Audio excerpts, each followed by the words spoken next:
6-7 लोग अकेले को मार दिया। देखिए मोनालिसा किस तरीके महाकुंभ में माला बेचने आई लड़की, जिसे लोग मोनालिसा के नाम से जानते हैं, अचानक से इंटरनेट पर सनसनी बन गई। लेकिन इस प्रसिद्धि ने उसकी ज़िंदगी में कई परेशानियां खड़ी कर दी हैं। लाखों का कर्ज चुकाने के लिए महाकुंभ में माला बेचने आई इस भोली भाली लड़की की हालत अब ऐसी हो गई है कि उसे अपनी जान की रक्षा के लिए योगी सरकार से गुहार लगानी पड़ी है। महाकुंभ जैसे पवित्र आयोजन में किसी की जान को खतरा हो सकता है, यह कल्पना करना मुश्किल था, लेकिन मोनालिसा की कहानी ने इसे सच साबित कर दिया। अपनी कजरारी आंखों और मासूमियत में भरे चेहरे से लाखों दिलों की धड़कन बन चुकी मोनालिसा अब इसी स्टारडम के कारण डर और धमकियों का सामना कर रही है। मोनालिसा, जो सिर्फ माला बेचने के लिए महाकुंभ आई थी, इंटरनेट पर वायरल होने के बाद आम जिंदगी जीने में मुश्किलें महसूस कर रही है। लोग इसे हर जगह घेर लेते हैं, फोटो और वीडियो बनाने लगते हैं। इसकी यह लोकप्रियता उसके लिए खुशी नहीं बल्कि परेशानी बन गई है। वायरल होने के शुरुआती दिनों में यह ध्यान आकर्षण उसे अच्छा लगा, लेकिन धीरे धीरे यह बोझिल और डरावना साबित हुआ। लोगों की भीड़ ने सिर्फ उसके काम को प्रभावित किया बल्कि उसकी सुरक्षा को भी खतरे में डाल दिया। पत्रकारों और यूट्यूबर ने उसे चैन से जीने नहीं दिया, हर वक्त उसे घेर लिया जाता और वीडियो बनाए जाते। मोनालिसा ने बताया कि वायरल होने के बाद से माला की बिक्री में गिरावट आई है। लोग माला खरीदने के बजाय सिर्फ वीडियो बनाने आते हैं। एक दिन तो पत्रकार और यूट्यूबरों की भीड़ ने उन्हें इस तरह घेर लिया जिससे वह पूरा दिन एक भी माला नहीं बेच पाई। स्थिति तब और गंभीर हो गई जब मोनालिसा के भाई ने वीडियो बनाने वालों को रोकने की कोशिश की। उसके बाद उन पर हमला कर दिया गया। 9 लोगों ने मिलकर उनके भाइयों की पिटाई की, जिससे मोनालिसा भी घायल हो गई। रोते हुए मोनालिसा ने मीडिया के सामने अपनी पीड़ा व्यक्त की और मुख्यमंत्री योगी आदित्यनाथ से मदद की अपील की।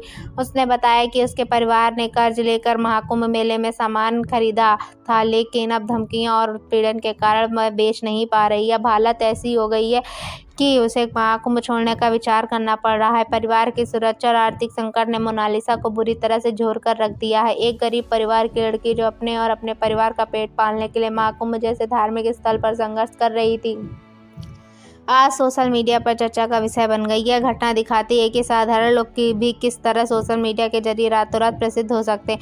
मोनालिसा की कजरारी आंखें और उसकी मासूम मुस्कान ने उसे खास बना दिया है। कई मीम्स और पोस्ट में उसे भारत की पारंपरिक सुंदरता का प्रतीक दिया जा रहा है। इस घटना ने साबित किया कि असली खूबसूरती महंगे कपड़ों और मेकअप में नहीं बल्कि सादगी और आत्मिक पवित्रता से है। मोनालिसा की सादगी, उसका रुद्राक्ष की माला बेचने का काम और उसकी पारंपरिक वेशभूषा भारतीय संस्कृति की गहराई को दर्शाता है। उसने यह साबित कर दिया कि अगर आपके पास अच्छाई और सादगी है तो आप किसी भी परिस्थिति में खास बन सकते हैं।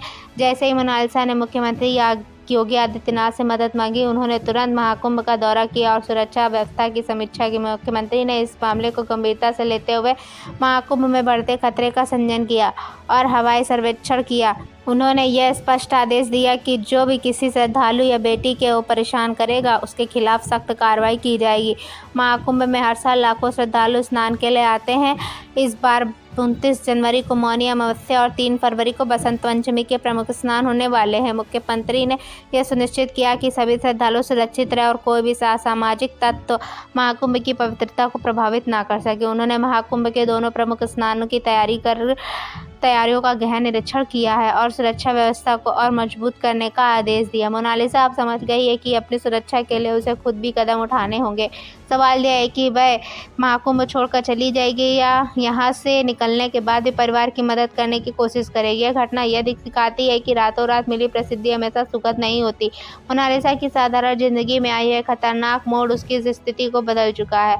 मुख्यमंत्री योगी आदित्यनाथ ने प्रयागराज की पवित्र धरती से यह संदेश दिया कि महाकुंभ की शोभा को बनाए रखने के लिए पूरी प्रतिबद्धता के साथ काम किया जाएगा। किसी भी अराजकता फैलाने की कोशिश करने वाले को बख्शा नहीं जाएगा। मोनालिसा अब उम्मीद कर रही है कि मुख्यमंत्री उसकी सुरक्षा सुनिश्चित करेंगे ताकि वह अपने परिवार के लिए अपना काम जारी रख सके।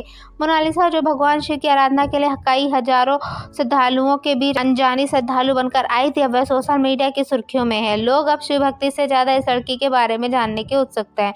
उसकी कजरारी आंखें और उसकी हाथों में रुद्राक्ष की माला उसे एक नई पहचान दे चुकी है। यह लड़की कोई साध्वी नहीं बल्कि संघर्ष की प्रतिमा है। वह न सिर्फ अपनी सुंदरता तेजस्वी आंखों से से जानी जा रही है, बल्कि उसकी समझदारी, शिष्टता ने भी लोगों का दिल जीत लिया है। उसकी कहानी यह साबित करती है कि सादगी और संघर्ष से भी पहचान बनाई जा सकती है। मोनालिसा का एक चेहरा है जो अपनी मेहनत और संघर्ष से भी सभी को प्रेरित कर रही है। उसकी कहानी यह दिखाती है कि सादगी और संघर्ष से ही असली पहचान बनाई जा सकती है।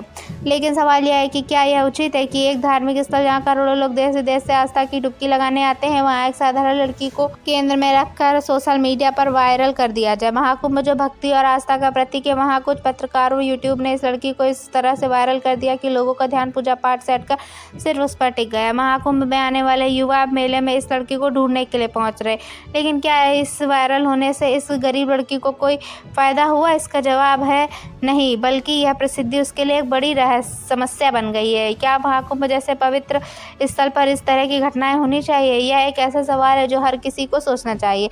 इससे पहले भी महाकुंभ में साध्वी हर्षा रिझारिया वायरल हुई थी और अब मोनालिसा सोशल मीडिया पर तेजी से लोकप्रिय हो रही हैं। लेकिन क्या इस लोकप्रियता का कोई सार्थक परिणाम है या सिर्फ मोनालिसा की जिंदगी को और मुश्किल बना रही है? क्या मुख्यमंत्री योगी आदित्यनाथ मोनालिसा की मदद करेंगे? क्या उनकी सुरक्षा का पूरा इंतजाम किया जाएगा? यह सवाल अब भी बाकी है। इस घटना ने यह सिखाया कि पहचान और स्टारडम के साथ बड़ी चुनौतियां आती हैं। प्रसिद्धि का बोझ बनकर हर किसी के लिए नहीं होता। मोनालिसा की कहानी हमें सोचने पर मजबूर करती है कि कभी कभी बिना चाहत के मिली पहचान परेशानी का कारण भी बन सकती है। अगर यह कहानी आपको पसंद आई हो तो कृपया अपनी राय कमेंट में जरूर दें। वीडियो को लाइक करें और हमारे चैनल @RealFact980 को जरूर से ज़रूर सब्सक्राइब करें। हर हर महादेव।